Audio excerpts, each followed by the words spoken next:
Intel says we'll have 200 billion devices by 2020, that's next year. Other statistics say we'll have more like 75 billion. But whatever the case, there are going to be many multiples, orders of magnitude more than people on Earth in terms of internet devices connected to us.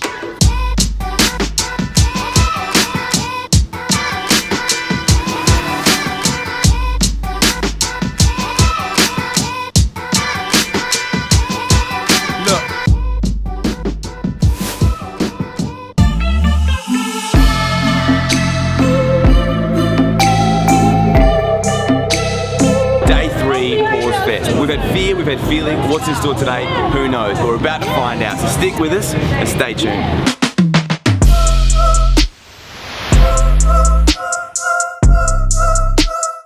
Is this the end of the world? Maybe. But trust me, that's a good thing. It means we're making an evolution and a big step forward. Today was all about future.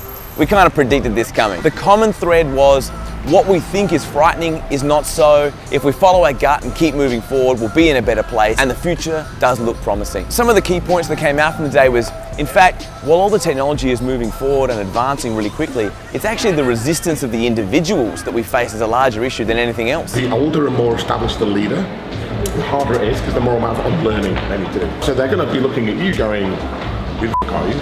What are you talking about? I've been around for 30, 40 years. I've been really successful. I've got a parking space in an office. And you're like, no, your parking space in office came from things that you did well in the 80s, 90s and noughties. Definitely. I'm trying to tell you we're in a different world now. We were lucky enough to speak with Dan from Atlassian. This is an amazing business and a fantastic conversation. He had a really great point of view on the world, and I think the biggest factor that came out of that conversation was everything we learn along the way can be reformatted, replaced and adjusted into a new world. And if it doesn't, it hasn't got a place there. And all my habits and rituals and practices of 13 years of working were for a different environment. How long did that take to shake off and readapt? Still am now, right? And not in a, well, you shake them off, but they're still there. So the danger, I was fortunate to have a really good boss at the time. He said, I want you to take everything that you've learned from those last 13 years. I want you to remember it, but deploy it differently. Tradition should not be discarded. It just needs to learn to evolve. How we operate is changing. The way we look at hierarchy in business is evolving. No longer is this sort of pyramidal system going to work. The future, which I actually think is the now, if we're deadly honest, is project squads, teams, shared services. It's how do we swarm together to delight the customer and solve that problem with urgency and excitement. Sarah Owen, the Senior Director from WGSN, spoke about future youth. This is where we were introduced to the we generation. Gen We for us, like I was saying, 8 to 23 years old, but the next generation, and I'm getting pretty ahead of myself, the next generation after Gen Z is Gen Alpha, again following that alphabet around. So Gen Alpha right now is 0 to 7, and they'll continue being born to 2024. And if you're a parent and you have a Gen Alpha, you probably won't be surprised that they're showing tendencies to Gen We. And so when I talk to brands, the long-term investment or strategy is to go to Gen We. These are the people that are tackling social issues and really working to change the world. All they want is authenticity, and they don't get enough honesty. But it doesn't really work for some companies that are short-term minded and that have to kind of hit those metrics every quarter, because Gen We is easy. It's easy money. It's easy to do. But if you want to future-proof your brand, Gen We is really where you should be betting. A big takeaway from her conversation is we need to start focusing on these generations. These are the people that will grow to change the world and not know a world like today. There is no room for hate. It's all about positivity. It's all about collaboration. And what a great world to live in. So when we talk about a new world or a new way, these are the people that are going to lead that. So yeah, okay, we're talking about the end of the world, but it's really just the demise of what was and the start of what will be.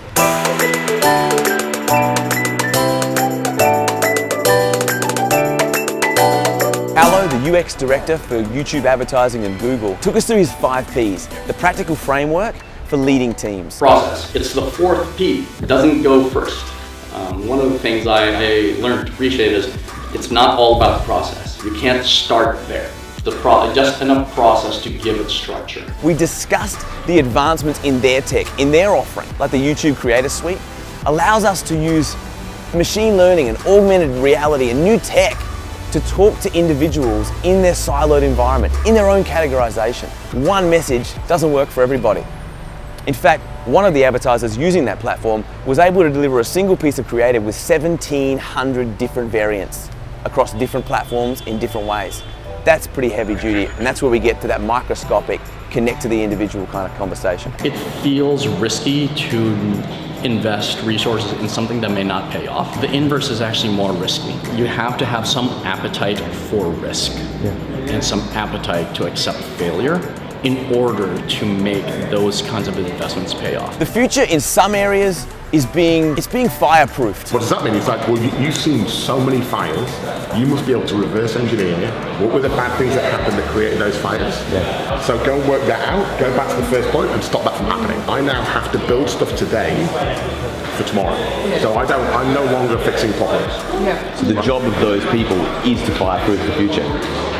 Knowing that, you will only ever fireproof to 70%. Of course. Still going to be fine. So you still need to be able to respond. You still need that muscle. New types of fire. But new types of fire. And then how do you, each time there is a fire, how do you learn from that to prevent something again? So it becomes this loop.